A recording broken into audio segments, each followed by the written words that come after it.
प्रलय के बाद जब परमात्मा सृष्टि की रचना करता है, ध्यान देना, तो सबसे पहले परमात्मा ने अपने आप को प्रकट किया।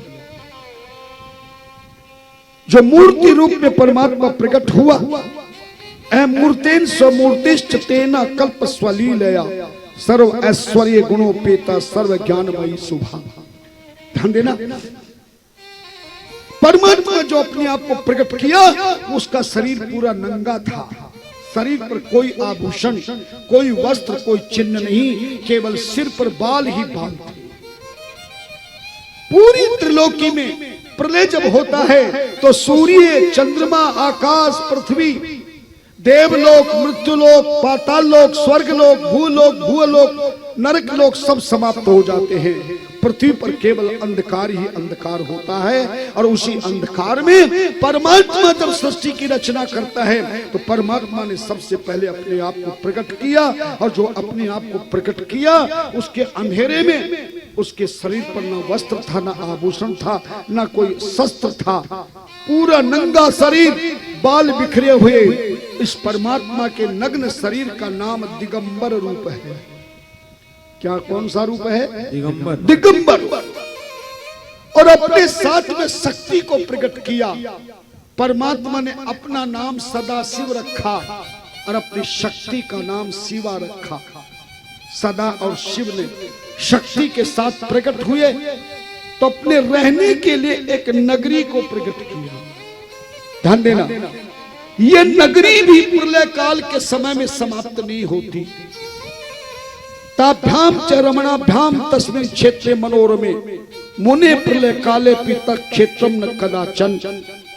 जो नगरी भगवान ने बिना पृथ्वी, आकाश, सूर्य, चंद्रमा के अंधकार में जो प्रकट की नगरी, उस नगरी का सबसे पहला नाम आनंदवन था।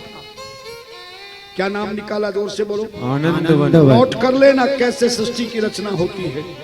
सबसे पहले परमात्मा ने अपने आप को जो प्रकट किया, उस परमात्मा का क्या नाम बताया हमने? सदाशिव। और जो शक्ति साथ में प्रकट हुई, उसका क्या नाम था? जो नगर प्रकट हुआ, उसका क्या नाम हुआ? आनंदवन। बाद में इसी आनंदवन का दूसरा नाम पड़ा काशी नगरी। कौन सी नगरी? काशी नगरी। इसी काशी का फिर तीसरा नाम पड़ा वाराणसी। और अंतिम में इसी काशी नगरी का चौथा नाम रखा बनारस। ध्यान देना, 80 नाम की नदी आने पर वाराणसी हुई। और वहां पर कभी गए आप काशी में? हमारी 3 बार वाशिव पुराण की कथा हो चुकी है।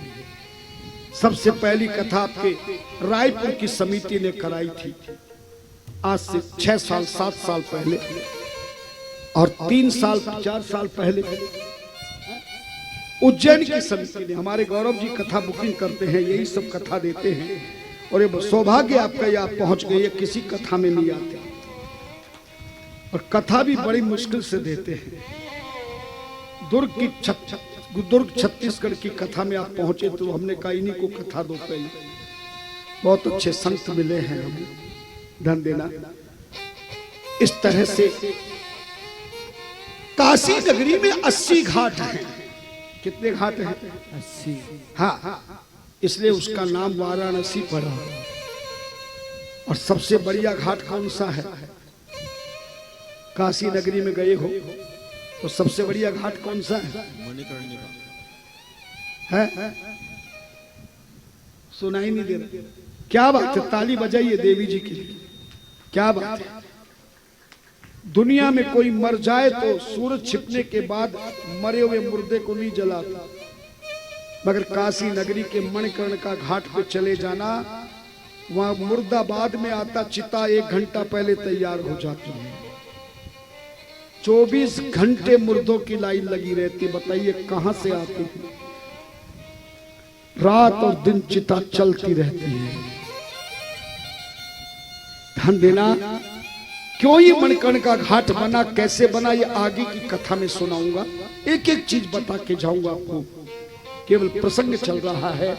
इस काशी नगरी के 4 नाम हैं। सबसे पहला नाम आनंदवन, दूसरा काशी नगरी, तीसरा वाराणसी और चौथा, हाँ जानते हो बनारस का क्या मतलब? जहां बना बनाया रस मिल जाए। कोई मेहनत की जरूरत नहीं पड़ी। 3 बार गए हम, 6 साल 7 साल में 3 कथाएं काशी गंगा के घाट पर खूब ठाठ से। काशी नगरी में कैसे दर्शन करना चाहिए ये भी तुम्हें मालूम नहीं, बताऊंगा लेकिन आज नहीं।